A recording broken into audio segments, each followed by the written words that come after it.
প্রিয়। চিঠি লেখার অভ্যেসটা ছাড়তে না পারাতেই বারবার ফিরতে হয় তোমার কাছেই।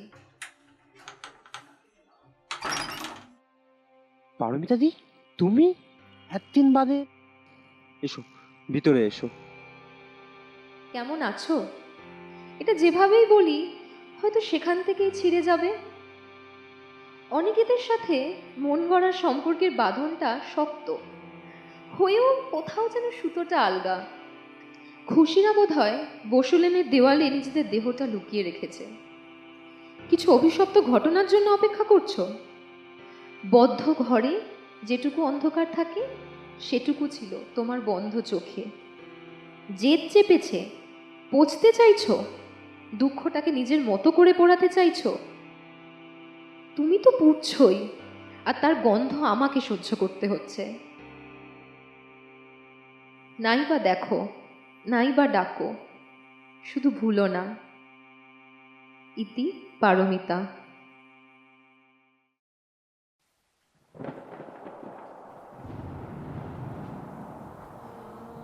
আজ আকাশের আবৃত্তি বড় খামখেয়ালি। চারিদিকে এত ঝাপসার মাঝে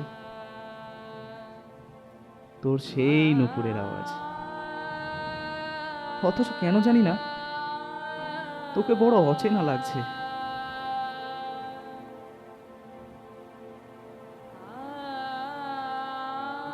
টের পাচ্ছিস? জানলা দিয়ে লেখা বৃষ্টির প্রতিটা লাইন ঘরের মেঝেতে তো আছড়ে পড়ছে। ঘরের আলোগুলো তো আজও নিভে গেছে। অন্ধকার তো আমার বরাবরই প্রিয়। প্রতিটা ঋতুর মধ্যে তো বদলায় না, বদলে দেয়।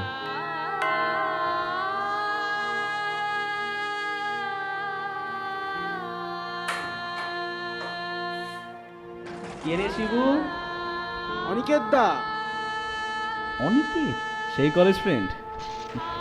আরে অনিকেত দা, তুমি একদিন বাদে এলে এই বৃষ্টিতে সকাল সকাল? আসলে এই খামটা তোর দাদাবাবুর নামে অনেকদিন পড়েছি। এই বাবা, বৃষ্টিতে একেবারে ভিজে গেছে দেখছি। আইসো আসো, না না চা শিবু, বিস্কুট খেয়ে যাবে। আজ থাক, আজ একটু কাজ আছে, ঠিক আছে? হ্যাঁ, ওই দু একবার আসে।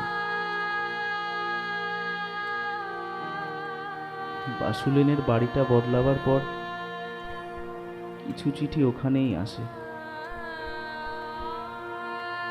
সেগুলোই হয়তো পৌঁছে দিয়ে যায়। কিন্তু চিঠিটা শুধু আমার পড়ার জন্য। অনিকেত দা এসেছিল, তা খাম দিয়ে গেছে, মনে হয় চিঠি। নেন ধরেন। তোমাকে আবার কে চিঠি লেখে? যত সব।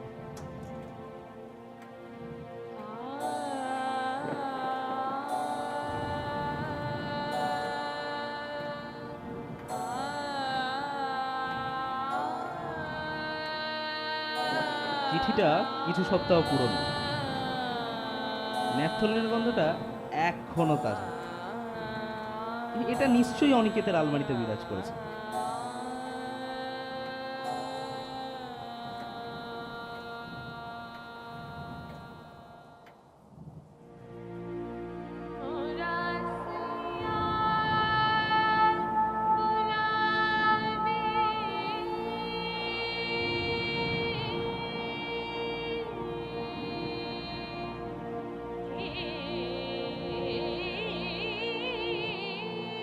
ক্যানভাসগুলো ঝাপসা হয়ে যাচ্ছে।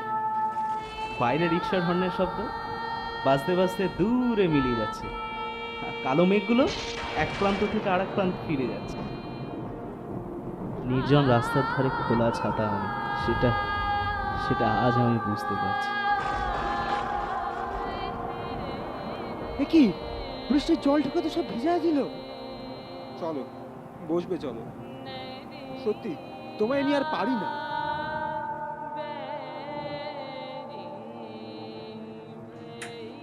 তুই জানলা দিয়ে বৃষ্টি দেখছিস রে শিবু? আমার মতো করে দেখ, ভিজবি না রে, তুই ভিজবি না। আর কতবার হবে তোর সাথে এরকম? ইচ্ছেগুলোকে আর কতবার হারাবি? তোর স্বভাবে পরিণত হয়ে আছে। তোর মতো স্বভাব পৃথিবীতে কজনের? তোকে না এখনো বুঝতে পারি না। রাতের খাবারটা দিমু? না রে, তুই খেয়ে নে, আমি পরে খাবো।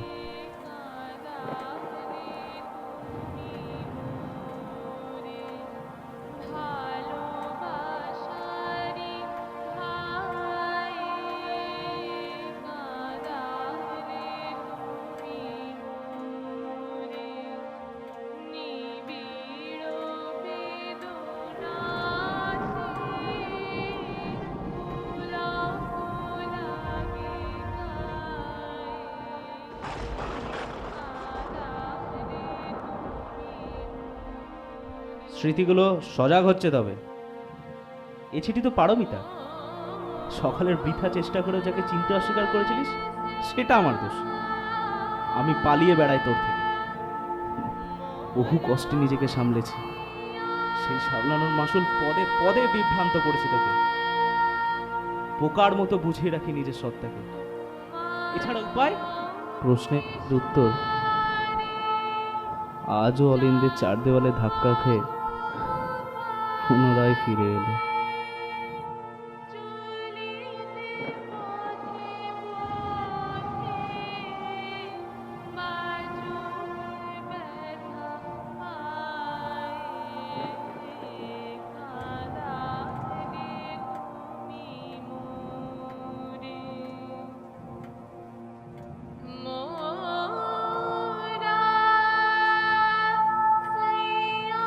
যে ব্যক্তি তার প্রতিবিম্ব দেখতে পায় না, আজ ফের সে অনুমান করতে পারছে তার প্রতিবিম্বের অস্তিত্বটাকে। কত রাতের সাক্ষী, কত রাতের অপেক্ষা।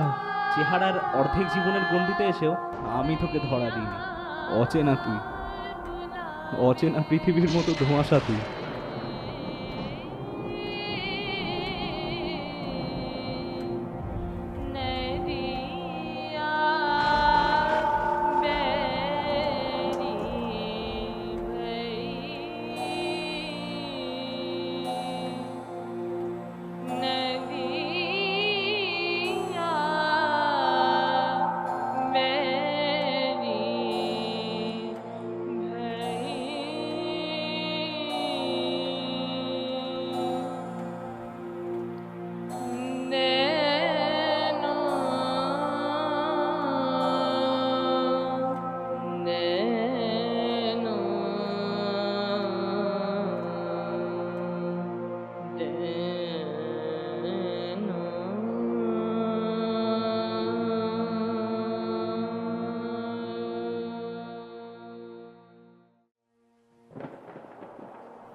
এত আলো, এত আলো!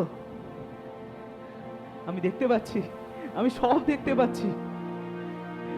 কড়িকাঠ, গ্রামোফোন, খুশি চাকতি, জানালা যার মধ্যে আমি হাতড়ে বেড়াতাম, আমার চেনা বৃষ্টি।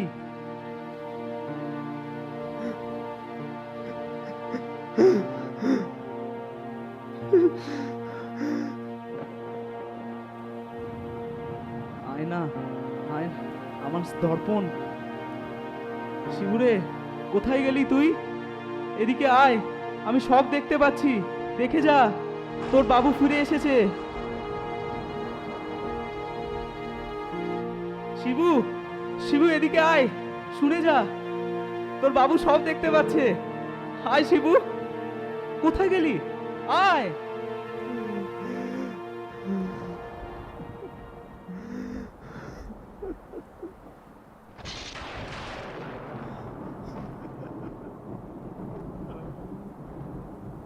কি হয়েছে?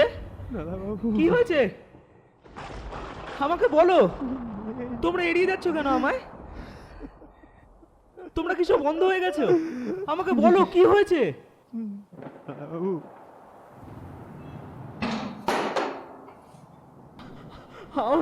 আমার সব কেমন যেন তালগোল পাকিয়ে যাচ্ছে। জানলাটা আর গ্রামোফোনটা আর আয়নাটা, আয়নাটা কোথায়?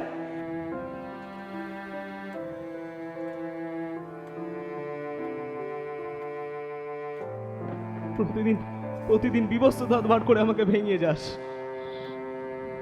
আজ কেন চুপ তুই বল, কেন চুপ? আজ আমার ক্লান্ত দেহটাকে ঘিরে এরা এত মর্মাহত। জীবনের গোনা দিনগুলোতে কৃত্রিম ভালোবাসার মধ্যে যখন আশ্রিত ছিলাম, তখন কোথায় ছিল এত উদ্বেগ? কোথায়? আমাকে ভিড় ভেবে রাস্তায় পাশ কাটিয়েছিলিস।